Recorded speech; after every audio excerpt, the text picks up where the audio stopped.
नमस्कार, स्वागत है आप सभी का हेल्दी इंडिया में। आपके साथ मैं हूं मोनिका सिंह।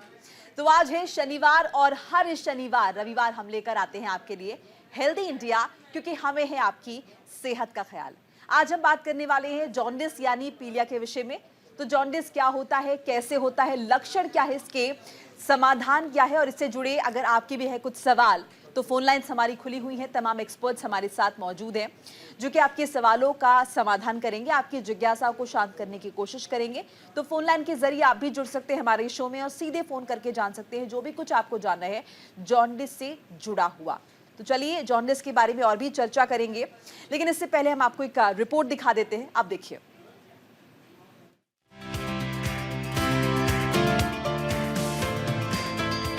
पीलिया, जिसे वायरल हेपेटाइटिस या जॉन्डिस भी कहा जाता है, एक ऐसी बीमारी है जिसमें शरीर की त्वचा और आंतरिक रंग पीले हो जाते हैं। ये सामान्य रूप से लिवर के कारण उत्पन्न होने वाली समस्या है जो नवजात शिशुओं में अधिकतर देखी जाती है। हालांकि यह बीमारी किसी भी उम्र के व्यक्ति को हो सकती है। नाखूनों या आंखों के सफेद भाग में अचानक पीलेपन का आभास पीलिया का संकेत हो सकता है। अगर उचित समय पर इसका इलाज ना किया जाए तो ये एक गंभीर बीमारी का रूप ले सकती है।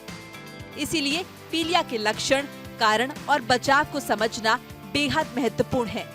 पीलिया एक बीमारी है जिसमें शरीर में बिलिरुबिन का स्तर बढ़ जाता है। इसकी वजह से त्वचा और आंखें पीली होनी शुरू हो जाती हैं।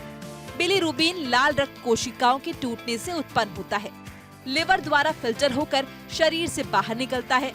लेकिन अगर ये बिलिरुबिन खून से लिवर में पहुंचने में या लिवर द्वारा फिल्टर होने में किसी कारण से कमी कर देता है तो इसका स्तर बढ़ जाता है और ये पीलिया की वजह बनता है।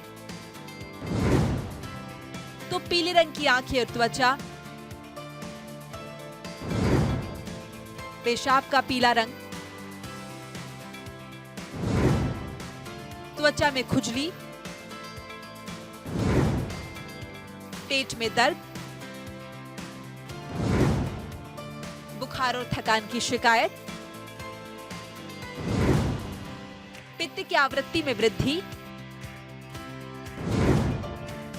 मल का पीला होना, उबकाई या उल्टी आना, मूत्र संबंधित समस्याएं होना, भूख कम लगना। ये तो बात हुई पीलिया के लक्षण की, लेकिन अगर बात करें इसके कारण की,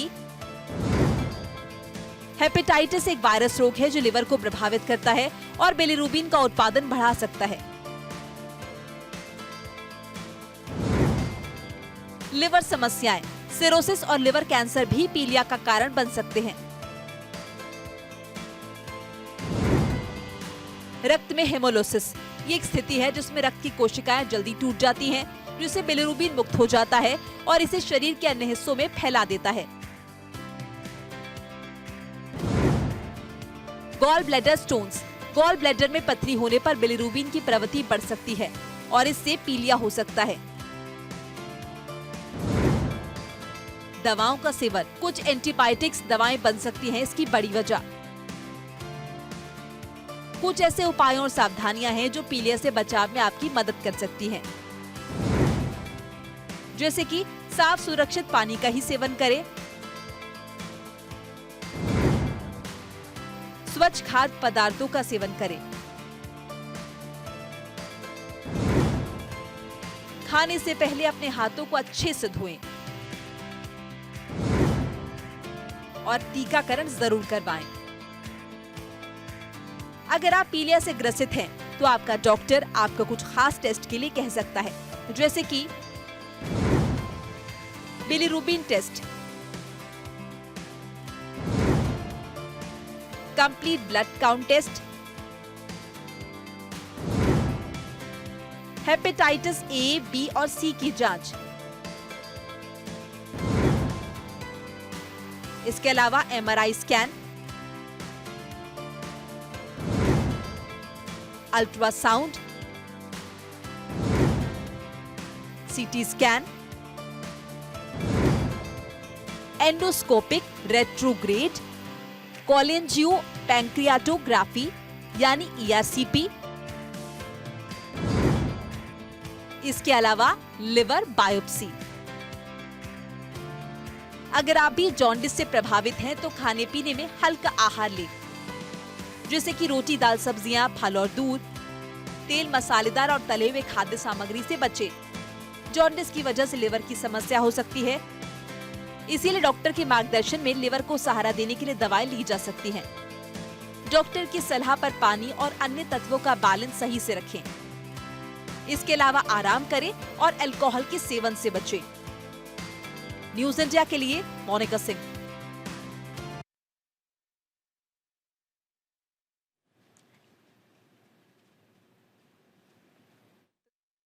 एक मंच है जिस पर आप तमाम सवाल पूछ सकते हैं और डॉक्टर से जान सकते हैं अपनी समस्या का समाधान। फोन लाइन हमारी खुली हुई हैं।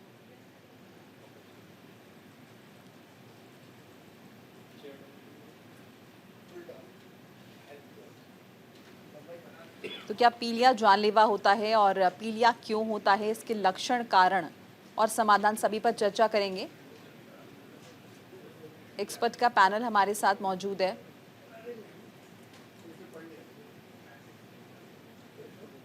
और एक एक करके सभी गेस्ट से आपका तारुफ भी कराएंगे।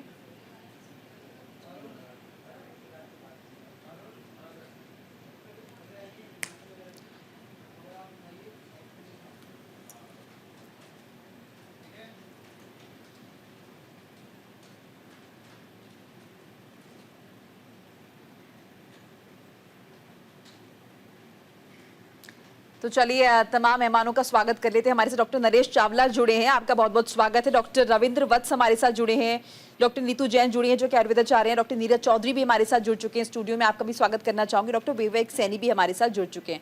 सबसे पहले डॉक्टर नीरज चौधरी से जान लेते हैं। डॉक्टर नीरज, बहुत ही कॉमन समस्या है जॉन्डिस, और अगर हम देखें तो कितना कॉमन आप इसे मानते हैं, मतलब अमूमन कितने पेशेंट इसके आप देखते हैं? जॉन्डिस हमारे क्लिनिकल प्रैक्टिस में बहुत ही कॉमन समस्या मानी जाती है। जॉन्डिस बेसिकली, इस टॉपिक को अब हम शुरुआत करेंगे तो पहले हमें सबके लिए ये समझना ज़रूरी है कि जॉन्डिस होता क्या है। जॉन्डिस का मतलब होता है कॉमन लैंग्वेज में पीलिया, जो आप लेमन लैंग्वेज में समझेंगे तो पीलिया कहते हैं इसको। इसका मतलब है कि खून में बिलिरुबिन एक हमारे कंपाउंड होता है शरीर में, उसका लेवल्स जब ज़्यादा होने लगते हैं तो उसको कहते हैं पेशेंट को पीलिया हो गया या जॉन्डिस हो गया। नॉर्मल उसके लेवल्स 1 के आसपास होते हैं, तो अगर उससे बढ़ जाते हैं तो पूरे शरीर में पीलापन शुरू हो जाता है जी। तो जॉन्डिस कैसे होता है, बिलिरुबिन कैसे बनता है, ये हम नॉर्मल एक छोटा मोटा फिजियोलॉजी अगर हमें पता हो कि कैसे होता है तो उसी के साथ हम कारण, उसका ट्रीटमेंट, वो सब उसी के ऊपर बेस्ड होता है। क्योंकि जॉन्डिस, बिलिरुबिन जो कंपाउंड होता है वो नॉर्मली हमारे शरीर में रेड ब्लड सेल्स होते हैं जो स्प्लीन और दूसरे ऑर्गन से डिस्ट्रॉय होते हैं। उनकी हाफ लाइफ जब ख़त्म हो जाती है 120 डेज़ के आसपास, तो उनका जो एक हीम निकलता है, हीम निकल के जो लीवर होता है वो उसको चेंज करता है, उसका कंपाउंड चेंज करता है हीम को, और उसको बिलिरुबिन बनाता है। पहले उसको अनकंजुगेटेड फॉर्म में रखता है और लीवर में ही वो कंजुगेट होता है, और कंजुगेट होने के बाद लीवर सेल्स उसको बाइल, जो पित्त की कोशिकाएं कहते हैं जिसको हम, उसके बाइल डक्ट्स में रिलीज़ कर देता है और वो गॉल ब्लैडर में स्टोर हो जाता है। जैसे ही हम खाना खाना शुरू करते हैं तो गॉल ब्लैडर अपना काम करता है, सारा का सारा ये पित्त जिसमें बिलिरुबिन भी शामिल है वो सारा बाइल डक्ट के थ्रू, पित्त की नली के थ्रू स्मॉल इंटेस्टाइन में जाता है, वहाँ उसका डाइजेशन होता है। और फिर उसके बाद यही कारण बिलिरुबिन ही हमारी जो मल होता है उसमें कलर चेंज जो होता है, येलो या ब्राउन जो भी कलर होता है वो उसके लिए वही इम्पॉर्टेंट होता है। तो ये जो जॉन्डिस की समस्या है ये बहुत ही कॉमन होती जा रही है। इसके कारण ये भी है, कुछ हमारे लाइफस्टाइल से रिलेटेड भी है, अल्कोहल से भी रिलेटेड है, कुछ फैटी लीवर से भी रिलेटेड है, बेसिकली इन सब, और कैंसर जो बढ़ रहे हैं उससे रिलेटेड है। तो ये सब जो सिस्टम है ये लीवर कंट्रोल करता है, और इसमें 4 तरीके से हम जॉन्डिस को डिवाइड करते हैं अगर हम समझें कॉमन भाषा में। तो एक होता है हीमोलिटिक जॉन्डिस, मतलब जब लीवर, जब हमने सब अभी समझाया आपको, आरबीसीज और सब डिस्ट्रॉय होते हैं, तो क्या होता है कभी कभी कुछ लोगों में वो डिस्ट्रक्शन बहुत ज़्यादा होता है, मतलब आरबीसीज ख़राब है और जल्दी जल्दी डिस्ट्रॉय हो रहा है, लीवर को बहुत ज़्यादा काम करना पड़ रहा है उसको तोड़ने के लिए, तो जॉन्डिस हो जाएगा। दूसरा एक कारण होता है कि लीवर में एंजाइम्स की कुछ डेफिशिएंसीज होती हैं, तो वो उसको चेंज नहीं कर पाता, अनकंजुगेटेड से कंजुगेटेड नहीं कर पाता, तो वो दूसरा होता है, उसको बोलते हैं एंजाइमेटिक प्रॉब्लम्स। एक तीसरा जॉन्डिस होता है जो होता है लीवर की वजह से, पर्टिकुलरली लीवर ही ख़राब है, वो अपना काम नहीं कर पा रहा है, जैसे अल्कोहलिक लीवर डिजीज़ में होता है या फिर लीवर सिरोसिस में होता है, तो जॉन्डिस के बिलिरुबिन के लेवल्स बढ़ने लगते हैं। एक चौथा होता है कि पूरा जब बाइल डक्ट्स के थ्रू, हम समझा रहे थे जब मैं, कि बाइल डक्ट्स के थ्रू इंटेस्टाइन में आता है, कहीं पे भी ब्लॉकेज होगा उसके थ्रू ये फोर्थ कॉज होता है। तो उसमें सबसे इम्पॉर्टेंट दो ही चीज़ आती हैं, एक होता है पथरी से ब्लॉकेज, जो गॉल ब्लैडर की पथरी कभी कभी स्लिप होकर बाइल डक्ट में फंस जाती है, या फिर कैंसर, जैसे कि गॉल ब्लैडर कैंसर, पित्त की नली का कैंसर, या पेनक्रियाज का कैंसर, या डिओडनल का कैंसर। कहीं भी कैंसर होगा तो वो रोक देगा उस पाथवे को, वो बाइल जा ही नहीं पाएगा, तो शरीर में, खून में बिलिरुबिन की मात्रा बढ़ती जाएगी जी। तो ये मैं मोटा मोटा ये समझाने के लिए आपको समझाया था कि क्यों होता है, कैसे हम इसका, क्योंकि इसका सारा ट्रीटमेंट इसी लेवल पे बेस्ड है कि हम कैसे इसको निवारण कर सकते हैं। राइट। हमारे साथ दिल्ली से कॉलर जुड़ी है सुरेखा, बहुत बहुत स्वागत है आपका, सवाल पूछिए अपना। मैं ये पूछना चाह रही हूँ कि मेरी उम्र 69 है और मेरे को 3 मंथ के गैप में 3 हेपेटाइटिस के टीके लग गए हैं और मेरा गॉल ब्लैडर भी रिमूव है। क्या मेरे को जॉन्डिस का रिस्क रहेगा लाइफ में? जी, डॉक्टर नरेश चावला, अगर आप प्रकाश डाल पाएं इस पर। मुझे क्वेश्चन सुनाई नहीं दिया था। जी, उन्होंने कहा कि 69 उनकी एज है और गॉल ब्लैडर रिमूव हो चुका है, हेपेटाइटिस के टीके भी लग चुके हैं, लेकिन क्या इन सब के बावजूद इनको रिस्क है कि जॉन्डिस हो सकता है? देखिए, जैसा कि हमारे पिछले वक्ता बता रहे थे, जॉन्डिस 3 किस्म का मोटा माटी आम जनता के लिए समझने के लिए, एक हिमोलिटिक यानी कि इसमें लिवर पे लोड ज़्यादा पड़ रहा है, दूसरा एंजाइमेटिक या हेपेटोसेलुलर जिसमें लिवर की खराबियां हैं, और तीसरा ऑब्स्ट्रक्टिव जिसकी खराबियां कैंसर या गॉल ब्लैडर स्टोन्स वगैरह हैं। जो ये बता रही हैं 69 महिला कि उन्होंने कहा जी कि मेरा गॉल ब्लैडर निकला हुआ है, आपका गॉल ब्लैडर चाहे ही निकला हुआ है, लेकिन फिर भी आपको जो पहले किस्म के हैं, जो इन्फेक्टिव किस्म के जो जॉन्डिस हैं, जिसमें कि मेनली जो हेपेटाइटिस ए है, बी है, सी है, ई, ये बाकायदा अब भी हो सकते हैं। हाँ, जो आपके गॉल ब्लैडर निकल चुका है तो एटलीस्ट आपको जो ऑब्स्ट्रक्टिव गॉल ब्लैडर स्टोन्स की वजह से नहीं हो सकता, लिवर कार्सिनोमा अगर अभी भी हो सकता है, तो आप ये बिल्कुल नहीं कह पाएंगे कि आपको जॉन्डिस नहीं हो सकता। जॉन्डिस अभी भी आपको हो सकता है। आप अपना एक liver function test regular basis पे एटलीस्ट 1 ईयर टेस्ट करवाते रहिएगा। आप बड़ी उम्र की हैं तो अपने जनरल पैरामीटर्स करवाते रहिएगा, अपना जो शुगर देखते रहिएगा, और प्लस बुरे से बुरी इफ़ नॉट एमआरआई, एक अल्ट्रासाउंड अपर एब्डोमेन करवाते रहिएगा। अगर आप ऐसा करवाते हैं तो आपको अननेसेसरी और अपने खाने की हाइजीन का ख्याल रखिएगा। Most important thing about the liver is कि be careful about the hygiene. लोग लिवर को टेकन फॉर ग्रांटेड कर लेते हैं कि लिवर कुछ भी पचा लेगा। लिवर को हाइजीनिक खाना चाहिए, लिवर को एक्सेसिव अल्कोहल नहीं चाहिए, लिवर को एक्सेसिव अनडिजायरेबल ड्रग्स नहीं चाहिए। तो ये समझ लो कि हमारे शरीर में जो भी हमारे मुंह में जाता है उसको पाचन के लिए लिवर का स्वस्थ होना बहुत जरूरी है। So it is very important कि हम अपने लिवर के बारे में थोड़ी जानकारी भी रखें और केयरफुल भी रखें। Good intake of green leaf vegetables, a balanced diet, non excessive intake of fats and oily foods, अगर हम ये सब करते हैं तो हम लिवर को पूरी उम्र स्वस्थ भी रखेंगे और हम लिवर हमारी पूरी उम्र अच्छी खिदमत भी करेगा। जी, डॉक्टर रविंद्र, आपको क्या लगता है कि जो लोग ज़्यादा अल्कोहल का सेवन करते हैं वो भी इसके टारगेट पर रहते हैं? जी मैम, जैसे डॉक्टर चौधरी ने बताया कि जो जॉन्डिस होता है इसके 3 मुख्य कारण होते हैं, प्री हेपेटिक, हेपेटिक और पोस्ट हेपेटिक। प्री हेपेटिक जब बिलिरुबिन ज्यादा बन रहा है, हेपेटिक जब बिलिरुबिन बन तो नॉर्मल रहा है पर लीवर में खराबी है जिसकी वजह से लीवर उसको एक्सक्रीट नहीं कर पा रहा है। तो अल्कोहल एक ऐसी बीमारी है जो लीवर के सेल्स को खराब कर देती है, लीवर सेल में फाइब्रोसिस हो जाती है। तो जो बिलिरुबिन जितना बनता है लीवर उसको एक्सक्रीट नहीं कर पाता, बिलिरुबिन को डिटॉक्सिफाई नहीं कर पाता बिलिरुबिन को, जिस वजह से बिलिरुबिन की मात्रा बढ़ती चली जाती है। तो क्या हम ये माने कि पहले एक स्टेज आएगी जब आपका फैटी लिवर होगा और उसके बाद अगर आप वो स्टेज भी क्रॉस कर जाते हैं तभी भी शायद आप उस खतरे की घंटी नहीं समझ पाते, तो मे बी जॉन्डिस हो सकता है? जी बिल्कुल, पहले फैटी लिवर डिजीज आता है, इसकी स्टेजेस होती है, पहले स्टेटोसिस होता है, फिर स्टेटाइटिस होता है, फिर हेपेटाइटिस होता है, फिर सिरोसिस होता है, देन लीड्स टू फाइब्रोसिस। तो दे आर मल्टीपल स्टेजेस। अगर हम स्टेज में किसी में रुक जाते हैं, जैसे आजकल इनफैक्ट अल्कोहल से ज्यादा फैटी लिवर है, fatty non alcoholic fatty liver disease, that is more common in India than alcoholic liver disease. Western countries में alcoholic liver hepatitis is very common, but yes पहले हेपेटाइटिस होता है, मतलब swelling होती है। जैसे कहीं भी आपको चोट लगेगी, पहले सूजन होगा, फिर वहां पे आप देखेंगे एक जख्म बन जाता है, सिकुड़ जाता है। ऐसे ही जो लिवर सेल्स होते हैं, दे गेट फाइब्रोस्ड, तो उनका फंक्शन खत्म हो जाता है, श्रिंक करके छोटा हो जाता है लिवर ग्रेजुअली। तो उसके function, liver is not able to function properly after that, उसके से फंक्शन नहीं कर पाता है, इसकी वजह से बिलिरुबिन को डिटॉक्सिफाई नहीं कर पाता, बिलिरुबिन को एक्सक्रीट नहीं कर पाता। जी डॉक्टर विवेक, जैसे कि अभी डॉक्टर नरेश ने भी जिक्र किया था कि साफ सफाई का बेहद ख्याल रखें, तो अमूमन ये कहा जाता है कि अगर आप बहुत मतलब साफ सफाई शायद नहीं है खाने पीने में, या स्वच्छ पानी आप नहीं पी पा रहे हैं, तो कहीं ना कहीं तब भी आप इसके निशाने पर रहते हैं। जी बिल्कुल, देखिए जॉन्डिस जो है, सबसे पहले तो ये समझना होगा कि जॉन्डिस एक लक्षण है, वो कोई बीमारी नहीं है। तो उसके अंडरलाइन जो भी डिसीज है, उसकी वजह से जो प्रॉब्लम हो रही है, उसमें से एक सिम्टम हमारा जॉन्डिस है। तो जो साफ सफाई की जैसे आपने बात की, तो हेपेटाइटिस एक हमारा बहुत मेजर कारण होता है, जिसकी वजह से हमारा लिवर सिरोसिस भी चला जाता है, तो उसकी वजह से जॉन्डिस उसका सिम्टम होता है। तो हेपेटाइटिस ए और सी जो कि फीको-ओरल रूट से फैलते हैं, अर्थात जो अगर गंदे जगह खाना खाते हैं, हाथ पैर अच्छे से हाथ धो के खाना नहीं खाते हैं, तो उसके वजह से फीको-ओरल रूट से हेपेटाइटिस ए और सी जो है वो फैलते हैं। उनके इन्फेक्शन की वजह से लिवर में हेपेटाइटिस होता है, और उसकी वजह से जॉन्डिस बिल्कुल बेशक हो सकता है।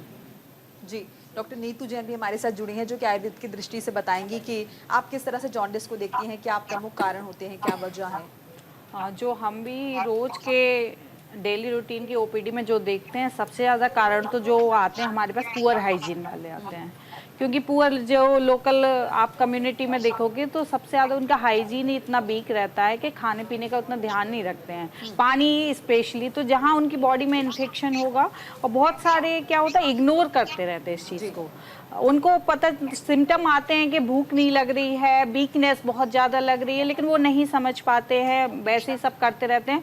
और लीवर में सबसे इम्पोर्टेंट क्या होता है ना, कि आपको यदि वीकनेस आ रही है और आपको फील हो रहा है कि भूख नहीं लग रही, तो आपको ध्यान देना है इस चीज़ पे कि उस समय आपको रोटी वगैरह थोड़ा अवॉइड करना है, जिससे आपके लिवर पे थोड़ा सा प्रेशर लोड जो कम पड़े डाइजेशन के लिए। तो इस वजह से जो सबसे ज़्यादा कॉमन कारण जो हम देखते हैं डेली रूटीन में, कैंसर है, ठीक है, इन्फेक्शन है, ये सब जो कैंसर आपका हो गया या गॉल ब्लैडर स्टोन, ये सब तो थोड़े से कॉज जो होते हैं कम हो गए, बट सबसे ज़्यादा जो कॉमन है पुअर हाइजीन की वजह से, जो भी अभी डॉक्टर साहब ने बोला था, तो हमें सबसे पहले इसी चीज़ पे ध्यान रखना है। जी डॉक्टर नीरज, ये भी बताया जाता है कि अगर एक बार आपको जॉन्डिस हो गया, तो क्या ये सारी जॉन्डिस जितनी आपने कैटेगरी बताई सभी के लिए है, कि तकरीबन 6 महीने का वक्त लग जाता है उसे उबरने में?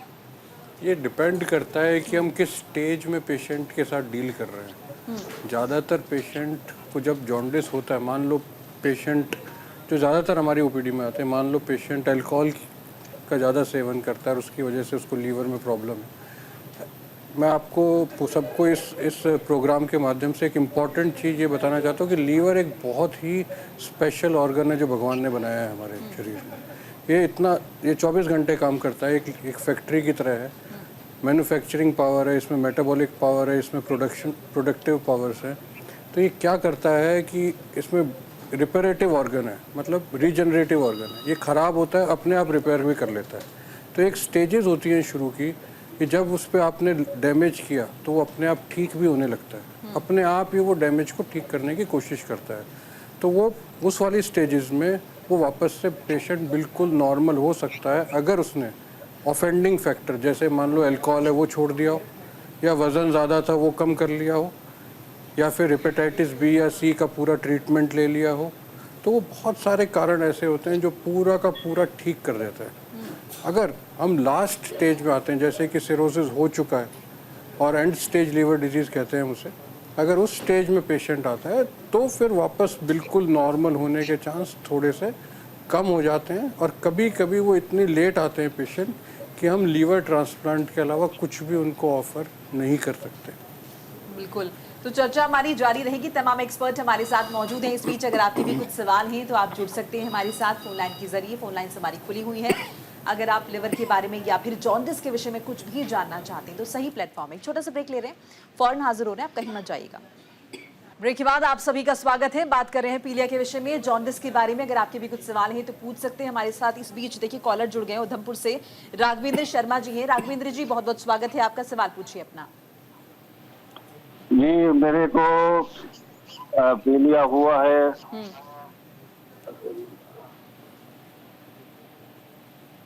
जी सर, आपको पीलिया हुआ है? हाँ जी, हाँ जी। जी सर, क्या इसके विषय में जानना चाहते हैं? जी तो ये बिलीरुबिन जो है टेस्ट इसका है 1.45, जी डायरेक्ट 0.59 सॉरी 89 और इनडायरेक्ट 0.56। जी डॉक्टर रविंद्र। आई थिंक 1.59 पे तो ये कहना कि पीलिया हुआ है सही नहीं है।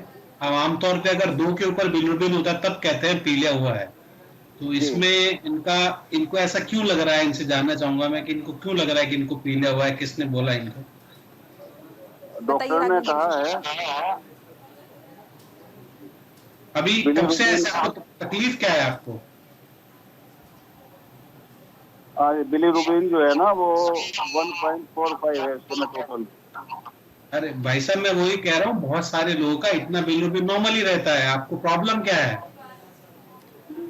प्रॉब्लम अब तो कम हो गई है, पहले तो यूरिन भी पीला आता था। तो पहले शायद बिलीरुबिन आपका ज्यादा रहा होगा। मोस्ट प्रोबेबली इनको हल्का फुल्का हेपेटाइटिस ए रहा होगा, जो इन्फेक्शन होता है बिकॉज ऑफ बाहर का खाने पीने से, यूजुअली गंदा पानी पीने से, जो सेल्फ लिमिटिंग डिजीज होता है, ग्रेजुअली विद टाइम खुद ही सेटल हो जाता है। इसमें लिवर सेल्स में स्वेलिंग आती है, but with time it gradually settles down its own. इसके लिए कोई ज्यादा अपने आप को बस रेस्ट करना होता है, खूब सारा लिक्विड इनटेक रहना होता है, और इससे बचने के लिए हमें ध्यान रखना है कि बाहर का पानी ना पिए, बाहर की चटनी वटनी ना खाएं, जो ये इनसे बहुत ज्यादा इन्फेक्शन फैलता है। जो भी बाहर अगर कुछ कम खा रहे हैं तो अच्छे से गर्म होना चाहिए, पका हुआ होना चाहिए, और स्पेशली बाहर का पानी which is most common cause of spread of this hepatitis. दूसरा ये बर्फ पीते हैं, बाहर के जूस पीते हैं, इन सबसे ज्यादा होता है। मोस्ट प्रोबेबली इनको हेपेटाइटिस यही हुआ होगा, which is a self limiting disease. धीरे धीरे टाइम के साथ खुद ही सेटल होगा। मतलब कोई चिंता की बात नहीं है? नहीं, कोई चिंता की बात नहीं है। इतने बिलीरुबिन पे आपको कोई चिंता की बात नहीं है। आपका डायरेक्ट ठीक है, ऐसा कुछ नहीं है इसमें। आपकी एंजाइम्स एसजीओटी एसजीपीटी कितनी है वो देखिए आपने? है जी। बाकी enzymes SGOT SGPT alkaline phosphatase ये कितने हैं? एसजीओटी है 40। तो मेरे हिसाब से तो इनको हेपेटाइटिस कभी था ही नहीं। शुरू में अगर एंजाइम्स इतनी नॉर्मल हैं तो मेरे हिसाब से इनको हेपेटाइटिस नहीं होगा, वह मतलब जॉन्डिस नहीं होगा। एसजीपीटी है 54। हाँ, ये तो सब नॉर्मल ही है इनके, इसका मतलब ठीक है, कोई चिंता की बात नहीं है सर, आप निश्चिंत रहिए। और लास्ट में एक और चीज लिखिए, गामा ग्लूकोथैमी 291। 291? हाँ जी। शराब कितनी पीते हैं आप? एक है जी? जी जी, शराब कितनी पीते हैं? हाँ जी, बहुत कम मात्रा में। मतलब रोज कम मात्रा में पीते हैं ना? हाँ जी। हाँ, तो रोज कम मात्रा में तो रोज हो गया ना सर, आपको उसको कंट्रोल करना पड़ेगा। अच्छा। जी जी जी जी, आपका निवारण वही है सर। धीरे धीरे आप अपना अल्ट्रासाउंड कराइए, मोस्ट प्रोबेबली उसमें फैटी लिवर डिजीज भी है। कितने साल से पी रहे हैं थोड़ी थोड़ी रोज? लगभग मेरे ख्याल में 30 साल से। हाँ, बस तो थोड़ा थोड़ा धीरे धीरे उसका लिवर के ऊपर इम्पैक्ट आना शुरू हुआ है, ठीक है ना? अच्छा जी। तो आपको अपना अल्कोहल बंद करना पड़ेगा सर। देखिए, हर चीज लिमिट में ठीक रहती है। आप हर किसी का थोड़े की जो डेफिनेशन होती है बहुत अलग होती है। कुछ लोग बोलते हैं मैं तो थोड़ी पैक पीता हूँ, पर 2 पैक में वो आधी बोतल डाल लेते हैं। तो इसलिए अल्कोहल तो आप बंद करना पड़ेगा सर, तभी आपका ठीक होगा, क्योंकि आपका जीजीटी बढ़ा हुआ है। अभी आपको ऐसा कुछ नहीं है, पर ग्रेजुअली आप उस तरफ बढ़ रहे हैं धीरे धीरे। जी जी, चलिए उम्मीद करते हैं राघवेंद्र जी। जी, मैं इजीली छोड़ सकता हूँ, कोई दिक्कत नहीं। जी हाँ जी, छोड़ दीजिए, ठीक हो जाएंगे, सब बच जाएंगे। ठीक ठीक। चलिए राघवेंद्र जी, उम्मीद करते हैं कि आपको आपके सवाल का जवाब मिल गया होगा। बहुत बहुत शुक्रिया हमें कॉल करने के लिए। डॉक्टर नरेश चावला, किस तरह से अगर हम देखें जो लोग ऑलरेडी जॉन्डिस के मरीज हैं उन्हें किन बातों का ख्याल रखने की जरूरत है? देखिए मोनिका, मैं आम जनता को इन्फॉर्म करना पसंद करूंगा, जो हिमोरेटिक वाला है या ऑब्स्ट्रक्टिव जॉन्डिस है वो अलग है, लेकिन जो हेपेटिक सेलर वाला है या एंजाइमेटिक वाला है जो कि मेनली इन्फेक्टिव हेपेटाइटिस से होता है, जिसको कि आम जुबान में हम जॉन्डिस कहते हैं, कि जॉन्डिस तो हो गया, पहले तो हम jaundice hepatitis B rule out करें, उसका इम्पॉर्टेंट है, हेपेटाइटिस सी रूल आउट करें, वो आसानी से रूल आउट हो सकता है। जो मोस्टली केसेस इंडिया में जॉन्डिस के होते हैं, जिसको हम हेपेटाइटिस इन्फेक्टिव हेपेटाइटिस कहते हैं, वो ए या ई होते हैं। पहली बात तो आम जनता को मैं इन्फॉर्म करना पसंद करूँगा, मेरे पैनल के सीनियर स्पेशलिस्ट डॉक्टर नीरज और डॉक्टर अवर्स भी सहमत होंगे, people resort to undesirable medication, चाहे वो मॉडर्न मेडिकल सिस्टम का हो, चाहे वो दूसरे सिस्टम्स का हो। ये जॉन्डिस मोस्टली सेल्फ लिमिटिंग होता है। सेल्फ लिमिटिंग का मतलब अपने आप को ठीक करता है। मुझे अच्छी तरह पता है, कई पेशेंट्स हम डायग्नोज करते हैं, पहले सब कुछ करवा के 15-20 दिन बाद पेशेंट गायब हो जाता है, तो फिर 2-3 दिन बाद आता है, कहते डॉक्टर साहब वो आपसे जॉन्डिस ठीक नहीं हुआ था, मैं फलाने टेंट पे गया था, वो एक बंदा है, वहाँ बड़े सारे लोग आते हैं, वो एक धागा बांधा जाता है, वो एक क्या नाम है, एक वो गले में कुछ माला दी जाती है, उसके बाद मेरा जॉन्डिस कुछ दिन बाद अपने ठीक होता है। तो मैं आम जनता को इत्लाह करना पसंद करूँगा कि आम जनता क्वैक्स के चक्कर में, अपने जॉन्डिस के चक्कर में ना फंसे। उस चक्कर में मैंने कई मरीजों को बिगड़ते हुए भी देखा है, और इवन जानलेवा भी, जो कई बार पुड़िया देते हैं जिसमें कई मेटालिक सॉल्ट्स वगैरह होते हैं, ऐसा ना करें। आपका सीधा सवाल था, जॉन्डिस का पेशेंट एक बार उसको हो गया है तो वो क्या प्रिकॉशंस लेंगे? फर्स्ट प्रिकॉशन इज, जो पहले किस्म वाला है हेपेटो, जो हिमोरेटिक वाला है, उसमें तो उसका ट्रीटमेंट और मैनेजमेंट ही दूसरा है, उसके बारे में हम बात नहीं करेंगे। दूसरा जो मेन है, जिसको हम प्रिवेंट कर सकते हैं, जॉन्डिस जो होता है वो एसेंशियली या तो मुंह से जाता है, फीको ओरल रूट से जाता है, या जो हेपेटाइटिस बी या सी होते हैं वो इंजेक्टेबल से या किसी ऐसे रूट से जाता है।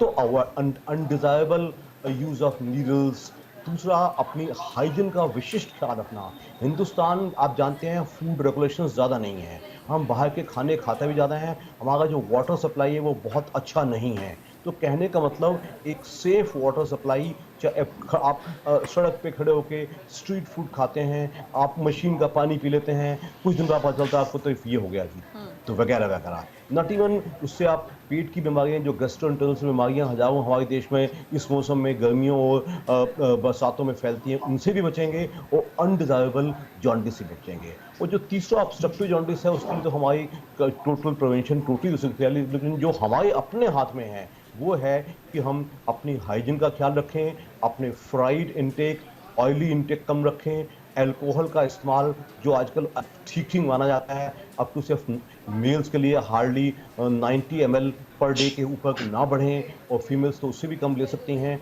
अगर इन चीज़ों का हम ख्याल रखते हैं, और एक चीज़ और मैं आपको बताना पसंद करूँगा, हमारे देश में ऑल अक्रॉस, चाहे with alcohol alcoholic liver disease होती है और without alcoholic non alcoholic fatty liver disease होती है, दोनों बुरी तरह बढ़ रहे हैं। एंड बिगेस्ट बीमारी इज कि हम जो फैटी लिवर डिसीज बढ़ रही है उसका कारण है हमारा सेडेंटरी जीवन। तो मिनिमम एक्सरसाइज, लिवर कहता है मैं तब ठीक रहूँगा जब तुम मुझे फिटनेस दोगे। फिटनेस का मतलब है average 40 to 45 minutes of A brisk walk और एनी एरोबिक एक्टिविटी। अगर इतना करते हैं तो क्या मैं समझता हूँ लिवर की बीमारी आसानी से आपको नहीं आएगी। बिल्कुल डॉक्टर सैनी, जैसे कि अभी हम लगातार जिक्र कर रहे हैं बाहर के खाने का, बाहर का जूस, बाहर की चीज़ें जो कि बहुत कॉमन है और मुझे लगता है मोस्टली लोग इसका कंजम्पशन करते होंगे। सो क्या आप इस बात से इत्तेफाक रखेंगे कि कहीं ना कहीं इम्यून सिस्टम भी बहुत बड़ा रोल प्ले करता है? क्योंकि बहुत सारे लोग ऐसे हैं जो कि कॉन्टिन्यूसली कंजम्पशन कर रहे हैं बट दे आर फाइन, लेकिन कुछ लोग ऐसे हैं जो कहीं ना कहीं इससे इफेक्ट हो जाते हैं। जी बिल्कुल, देखिए इम्यूनिटी हर चीज़ में आपकी बॉडी में एक डिफेंस मैकेनिज्म का रोल प्ले करती है।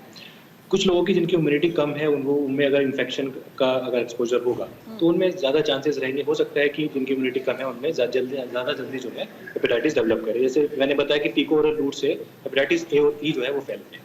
तो जिनकी इम्यूनिटी स्ट्रॉन्ग होगी उनमें ये चांसेस हैं, पूरे चांसेस हैं कि उनमें जो है जो हेपेटाइटिस का इन्फेक्शन हो सकता है डेवलप ना करे, क्योंकि उनका इम्यून सिस्टम, उनका जो रोग प्रतिरोधक क्षमता है वो ज़्यादा है, तो उसका अच्छे से उसको प्रिवेंट कर सकते हैं। लेकिन सिर्फ खाना ही नहीं, खाने पीने का सिर्फ एक ही कारण नहीं है, बाकी बहुत सारे कारण हैं। जैसे कि शुरुआत में डॉक्टर नीरज सर ने बताया था कि बहुत सारे 3 मुख्यतः जो किताबों में लिखा जाता है वो 3 कैटेगरी में डिवाइड किया जाता है कि प्री हिपैटिक, हिपैटिक और पोस्ट हिपैटिक। तो बहुत ज़्यादा अगर मैं प्रिवेंशन की बात करूँ तो जैसे अल्कोहलिक लिवर डिसीज एक बहुत कॉमन आज के समय में कारण है।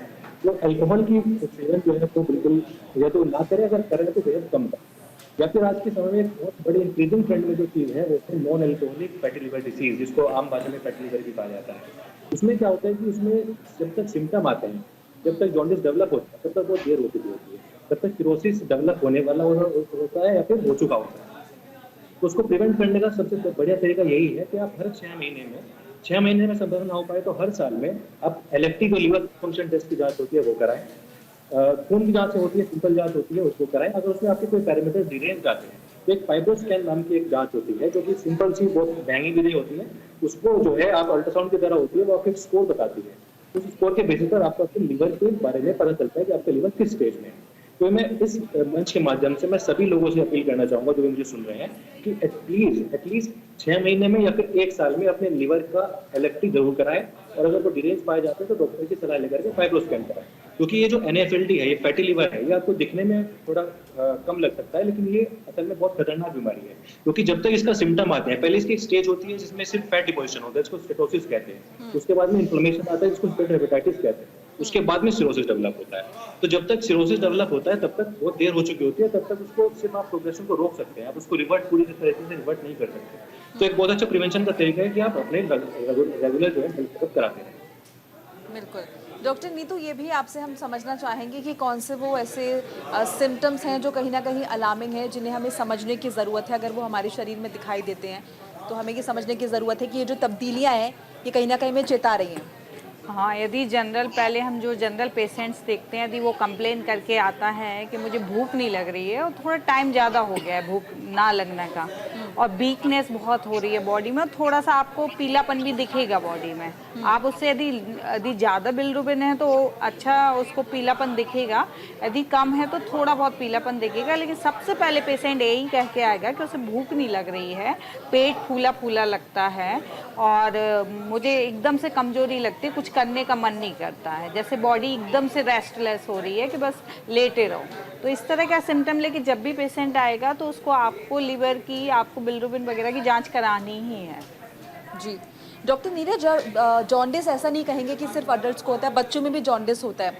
सो दोनों केसेस में फैक्टर्स आई एम श्योर अलग अलग होंगे। जैसे कि बड़ों में आपने जिक्र किया कि हाइजीन भी है और दूसरी चीज़ें भी हैं। सो अगर हम बच्चों के केस का डिस्कशन करें, जानना चाहें तो उस विषय में आप क्या बताएंगे, क्या फैक्टर्स हैं उसके लिए? देखो, बच्चों में जो यूजुअली जॉन्डिस होता है वो अगर हम 3 कैटेगरी हम समझें इसमें, तो इसमें से तीनों केसेस में सबसे इम्पॉर्टेंट कैटेगरी उनके अंदर आ जाती है। एक तो एंजाइमेटिक प्रॉब्लम्स, कि उनके कुछ एंजाइम्स में प्रॉब्लम है, जेनेटिक डिफेक्ट है जो अनकंजुगेटेड को कंजुगेटेड में नहीं कर पा रहा है, तो उसकी वजह से उसका एक बहुत कॉमन उदाहरण है एक गिलबर्ट सिंड्रोम, जो हमारे इंडियन पॉपुलेशन में approximately 5 to 7% of the population में पाया जाता है, जिसका कोई भी इलाज यूजुअली करना ही नहीं होता है। पेशेंट को थोड़ा बहुत जॉन्डिस होता है पर कुछ भी नहीं करना होता, उसके लेवल्स हमेशा बढ़े रहते हैं, पर घबराने की कोई बात नहीं होती। हमें पेशेंट को रीएश्योरेंस करना होता है फैमिली को कि कुछ भी नहीं करना है इसके लिए। दूसरा एक तरह का जॉन्डिस होता है हीमोलाइटिक जॉन्डिस, तो उसमें हमें ज़रूरी पता करना ज़रूरी है कि उसके RBCs, रेड ब्लड सेल्स, जल्दी टूट क्यों रहे हैं, क्या उसमें प्रॉब्लम है। उसमें कई तरह की बीमारी होती हैं जैसे थैलेसीमिया, सिकल सेल एनीमिया, जो बच्चों में ही होती है। वो पता करना, हेमेटोलॉजिस्ट से दिखाना, पता करना ज़रूरी है, क्योंकि अगर हम जल्दी उनको आइडेंटिफाई कर सकते हैं तो उसका अच्छा खासा ट्रीटमेंट अवेलेबल है। तो ये 2 इम्पॉर्टेंट हैं। लेकिन इन बच्चों में भी अगर मैं कहूँगा सबसे कॉमन कौन सा है तो इम्पॉर्टेंट है, वो यूजुअली वायरल हेपेटाइटिस से आते हैं और A और E से आते हैं ज़्यादातर। मतलब A और E एक ऐसे वायरस है, हेपेटाइटिस A और E, जो यूजुअली कंटामिनेटेड फूड और वाटर से एंट्री पाते हैं शरीर में, और उनमें बहुत जल्दी से पेशेंट ख़राब होने लगता है और पीलिया ज़्यादा हो जाता है। तो उनमें कंजर्वेटिव मैनेजमेंट से 99% ऑफ द पेशेंट्स में हम सही कर सकते हैं उस जॉन्डिस को। रेयरली उसको ख़राब होकर पेशेंट सिक होता है, ज़्यादातर वो नॉर्मल ट्रीटमेंट से अगर वो पेशेंट सही टाइम पे आ जाए तो ठीक हो जाते हैं। तो ये मेजर कॉज है जो बच्चों में पाए जाते हैं जिसकी वजह से उनको जॉन्डिस होता है और वो फंस सकते हैं। जी डॉक्टर रविंद्र वत्स, क्या ऐसा भी है कि जॉन्डिस की रिकरेंस होती है? अगर किसी शख्स को एक बार हो जाए तो उसकी टेंडेंसी डेवलप हो जाएगी, दोबारा भविष्य में उसे फिर हो सकता है? जी मैडम, पहले तो बताना चाहूंगा कि जॉन्डिस जो है बच्चों में बहुत कॉमन होता है, लाइक एडल्ट्स। बट एडल्ट्स में, बच्चों में मेनली कॉमन होता है बेसिकली एबीओ इनकम्पैटिबिलिटी की वजह से। जो पेरेंट है, फादर और मदर, दोनों का ब्लड ग्रुप अलग होता है, उसकी वजह से कुछ ब्लड सेल डिस्ट्रक्ट होते हैं, उसकी वजह से बिलिरुबिन ज्यादा बनता है, and which is self limiting. वो अगर 2 हफ्ते तक ठीक नहीं होता तो हमें उसके बारे में कंसर्न होना चाहिए। देन फोटोथेरेपी से वो भी ठीक हो जाता है। दूसरी बात आई, आपने जैसे पूछा कि जो अगर जॉन्डिस एक बार हुआ तो क्या हमें दोबारा हो सकता है? जी। डेफिनेटली जॉन्डिस एक बार होने से ऐसा नहीं कि आप इम्यून हो गए दोबारा नहीं हो सकता। कोई इन्फेक्शन एक बार है, दोबारा डेफिनेटली हो सकता है। पर हम लोग हेपेटाइटिस बी जो है स्पेसिफिकली जो इन्फेक्शन है हेपेटाइटिस बी, उसकी वजह से जॉन्डिस को प्रिवेंट कर सकते हैं बाय इम्यूनोथेरेपी, उसकी वैक्सीन लेके। अगर हमारे टाइटर ज्यादा है, एंटीबॉडी टाइटर, हमने प्रॉपर आप हर वैक्सीन ले रहे हैं, जैसे हम डॉक्टर्स हैं, आई एम अ सर्जन, तो we are very much prone to having hepatitis B infection, because हम पेशेंट जो ट्रीट करते हैं, किसी को इन्फेक्शन हो सकता है हेपेटाइटिस बी का, हमें उसकी नेगेटिव ट्रीट हो सकती है। तो इम्यूनाइजेशन इज वेरी इंपॉर्टेंट। सब जो कोई हेपेटाइटिस बी का इम्यूनाइजेशन रेगुलरली लेना चाहिए, तो उससे हम लोग इम्यून हो सकते हैं। बट जैसे किसी को हेपेटाइटिस हुआ, ऐसा नहीं है कि उसको दोबारा नहीं हो सकता, ठीक है ना। तो ऐसा जॉन्डिस किसी को अगर एक बार हुआ तो डेफिनेटली दोबारा हो सकता है। दूसरा, जॉन्डिस किस प्रकार का है? अगर जैसे किसी को एल्कोहलिक जॉन्डिस, उसका जो एल्कोहलिक लिवर डिजीज की जॉन्डिस है, उसका लिवर खराब हो गया, उसकी वजह से जॉन्डिस हुआ है। आमतौर पे अगर हेपेटाइटिस, एल्कोहलिक लिवर डिजीजेस की वजह से जॉन्डिस होता है, usually that is not self limiting, वो अपने आप ठीक नहीं होता आमतौर, क्योंकि until it is a minor infection. अगर लेटर स्टेज में जैसे सिरोसिस हो गया, उसके बाद जॉन्डिस हुआ, तो फिर वो ठीक नहीं होता until you go for a definitive liver transplant या कुछ और करके जाते हैं। जब शुरू में माइनर इन्फेक्शन होता है, जैसे हेपेटाइटिस बी का हुआ या कुछ हुआ, उससे जो जॉन्डिस होता है वो खुद से ठीक हो जाता है। पर ऐसा नहीं है कि अगर एक बार आपको जॉन्डिस हो गया तो दोबारा नहीं होगा। जी डॉक्टर सैनी, क्या जैसे कि हम जिक्र कर रहे हैं लिवर की वजह से होता है, तो अगर किसी का लिवर कमज़ोर है तो क्या ये भी चांसेस हैं कि हेरिडेटरी ये होगा और उसके बाद उसकी जो आगे के लोग होंगे, आगे की जनरेशन होगी, उनमें भी चांसेस हो सकते हैं इसके? क्या इसका भी कोई कोरिलेशन है या ये भी मिथ है? जी देखिए, हेरिडिटरी कॉजेज होते हैं, लेकिन वो बचपन में ही मैनिफेस्ट हो जाते हैं। जैसे कि सर ने क्रिगलर-नाइजर सिंड्रोम बोला, रोटर सिंड्रोम एक होता है, एक गिलबर्ट सिंड्रोम होता है, ये सब बचपन में मैनिफेस्ट हो जाते हैं और बिल्कुल उनका हेरिडिटरी प्रोपोजिशन रहता है कि वो आगे आने वाली जनरेशन में भी वो फैल सकते हैं। तो इसके लिए भी वही है कि आपको जो है बचपन में ही, जो कि पहले से आपको मैनिफेस्टेशन मिल जाएगा, तो आप पहले से उसकी जांचें कराएं और उसका अच्छे तरीके से मैनेजमेंट करें। जी डॉक्टर नरेश, जैसे कि अभी ये भी जिक्र किया डॉक्टर सैनी ने कि टेस्ट करवा लेने चाहिए हर 6 महीने में, सो ये कौन सा एज ग्रुप होगा जिनको ध्यान रखना चाहिए और टेस्ट हर 6 महीने में कराने चाहिए?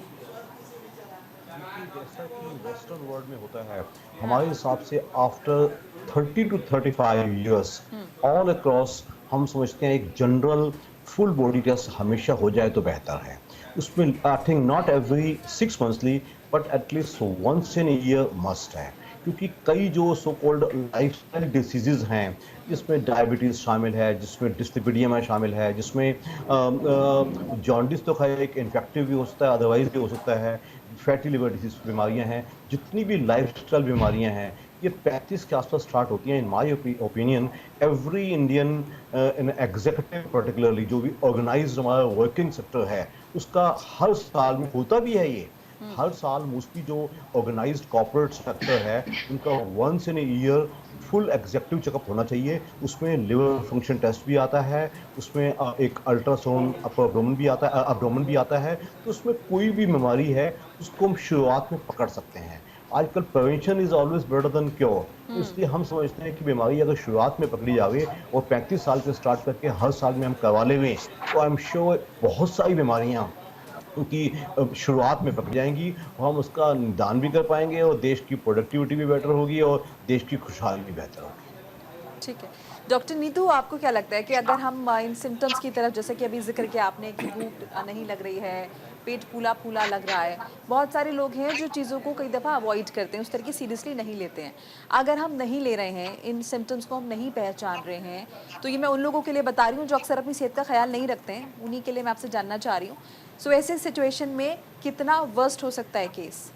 हाँ, यदि आप कोई भी इस तरह के सिम्टम आते हैं तो आपको डेफिनेटली आपको जाना तो पड़ेगा, ट्रीटमेंट भी लेना पड़ेगा। और सबसे इम्पॉर्टेंट होता है कि यदि आप अपनी डाइट को थोड़ा सा कंट्रोल करेंगे, तो जैसे अभी डॉक्टर साहब ने बोला था कि आपका लीवर सेल्फ लिमिटिंग है, मतलब बहुत जल्दी रीजनरेट करता है, तो आप थोड़ा सा डाइट, क्योंकि मैं सॉरी इंटरप्ट कर रही हूँ, क्योंकि जिस तरह से आपने इन सिम्टम्स का जिक्र किया, भूख ना लगना, बहुत सारे लोगों को भूख नहीं लगती, नहीं लग रही, वो नहीं खा रहे हैं। कमज़ोरी भी ये बहुत कॉमन एक सिम्टम है जो कि मैक्सिमम लोग फील करते हैं कि हम कमज़ोर फील कर रहे हैं। सो उस केस में जी हाँ, तो भूख यदि नहीं लग रही है तो डेफिनेटली आपके लीवर में भी एक कॉज हो सकता है, क्योंकि भूख ना लगना भी बहुत सारी डिजीज़ का कॉज होता है। बट यदि उसके एब्डोमिनल सिम्टम्स यदि उसको आ रहे हैं, भूख नहीं लग रही है, एसिडिटी भी हो रही है, कई बार उसको वीकनेस लग रही है, तो हम एक बार तो जाएंगे ही कि उसकी रिपोर्ट कराएंगे, एलएफटी की तरफ जाएंगे। सबसे पहले हमें कुछ प्राइमरी उसकी जांच कराना जरूरी है, लेकिन बेसिकली हम आयुर्वेद में तो हम क्या करते हैं, उसको थोड़ा सा पहले सिम्टोमेटिक ट्रीटमेंट की तरफ जाते हैं, कि जैसे उसने डाइट को रेस्ट्रिक्ट करते हैं कि थोड़ा सा सॉलिड डाइट की तरफ ना जाके थोड़ा सा लिक्विड डाइट, जैसे खिचड़ी, दलिया वगैरह, इस तरह की चीज़ों को हम उसको प्रेफर करते हैं कि उसको लेना है। शाम को डिनर भी नाइट में 9 और 8 इतना लेट ना करके उसको बोलते हैं 6 और 7 ओ क्लॉक ले लेना है। और थोड़ा सा उसको बोलते हैं कि फ्रीक्वेंटली जैसे लिक्विड, जैसे बाहर तो हम ठीक है कि यदि भूख नहीं लग रही, उसको पीलापन भी यदि दिख रहा है तो हम उसको गन्ने का जूस बहुत फ़ायदा करता है, बट हम उसको थोड़ा इन्फेक्शन के चांसेस बढ़ जाते हैं। गन्ने के जूस से हर जगह इतना हाइजीनिक नहीं है कि मिलेगा, तो हम उसको बोलते हैं कि फ्रीक्वेंटली उसको हर घंटे ग्लूकोज बोलते हैं कि 1-1 चम्मच उसको ग्लूकोज घोल के लेना है। तो हम पहले इस तरह से सिम्टोमेटिक उसमें ट्रीटमेंट कुछ चीज़ें उसको बताएंगे, तब भी उसको यदि नहीं हो रहा है तो फिर हम उसको जांच कराने को बोलेंगे कि सारी उसको 1 वीक के बाद कि सारी रिपोर्ट्स करानी है। लेकिन हाँ, हमें इसके लिए बहुत लापरवाही नहीं करनी है। यदि हमें भूख नहीं लग रही है और वीकनेस लग रही है तो आपको एक बार डॉक्टर से सलाह लेनी ही है। डॉक्टर नीरज, जो आप उन तमाम व्यूअर्स के लिए क्या बताएंगे अवेयरनेस के लिए, जो जॉन्डिस को बहुत ज़्यादा हल्के में ना लें, या फिर हम कहें कि precaution is better than cure, जैसे कि लगातार आप लोग जिक्र भी कर रहे हैं, सो उन लोगों के लिए आप क्या कहेंगे? मेरे हिसाब से इंडियन कॉन्टेक्स्ट में मैं कहूँगा कि लीवर एक बहुत ही इग्नोर्ड सब्जेक्ट माना जाता है एक जनरल पॉपुलेशन में। लोग लीवर की तरफ खासकर बहुत ज़्यादा ध्यान नहीं देते हैं। सबसे इम्पॉर्टेंट स्टेप है लीवर के लिए कि most of the problems if detected early liver की तरफ से वो प्रिवेंटेबल है। जैसे कि आप हेपेटाइटिस ए, ई प्रिवेंटेबल है। अल्कोहल आप छोड़ दें और सही टाइम पे ट्रीटमेंट स्टार्ट कर दें, लीवर बिल्कुल नॉर्मल हो सकता है। फैटी लीवर डिजीज़, आप वेट कम करें, अपना डायबिटीज़, लिपिड प्रोफाइल कंट्रोल में करें, वो बिल्कुल नॉर्मल की तरफ जा सकता है। हेपेटाइटिस बी, सी जो बहुत ही कॉमन कॉज थे लीवर को फेलियर करने के, क्रॉनिक लीवर डिजीज़ के, आजकल उनका बहुत ही अच्छा ट्रीटमेंट अवेलेबल है, उनसे वो बिल्कुल नॉर्मल की तरफ जा सकते हैं जी। तो मेरा कहने का मतलब ये है कि जो मोस्ट ऑफ द प्रॉब्लम्स जो लीवर की होती हैं, वो अगर हम सही टाइम पे डॉक्टर के पास, स्पेशलिस्ट के पास चले जाएं तो और डिटेक्शन अपना करा लें तो वो बहुत अच्छा, और उनकी स्पेशलिस्ट की सलाह लें और पूरा इलाज कराएं, तो हम बहुत आगे उसको लीवर को बचाने में समर्थ हो सकते हैं। इम्पॉर्टेंट ये है जनरल पॉपुलेशन के लिए समझना कि हमें रेगुलर एक्सरसाइज ज़रूरी है, जैसे at least 40 to 45 minutes a day of normal brisk walking, jogging or playing something is important. सिर्फ बैठे रहना, sedentary life is not good. Second, खाने पीने का ध्यान रखना बहुत ज़रूरी है, जिसमें ऑयली फूड, बाहर का खाना थोड़ा समझ के और देख के खाया जाए। अल्कोहल को बहुत ही मिनिमल क्वांटिटी में कोई ले रहा है तो अलग बात है, अदरवाइज़ लोग ऐसे नहीं हैं इंडिया में, ज़्यादातर लोग उस कंजप्शन को रोक नहीं पाते हैं और वो फंस जाते हैं लीवर प्रॉब्लम्स के साथ। तो मैं ये कहना चाहूँगा कि बहुत सारी चीज़ जो हम अभी डिस्कस कर रहे हैं वो अगर अर्ली स्टेज पे हो जाए और डॉक्टर के पास पेशेंट जल्दी पहुँच जाएं और अपने सेहत का रेगुलरली ध्यान रखें तो वो इन बीमारियों से बच सकते हैं। बिल्कुल, हमारे साथ एक कॉलर भी जुड़े हैं, एलपी मौर्य जी हैं। मौर्य जी, सवाल पूछिए अपना, क्या जानना चाहते हैं?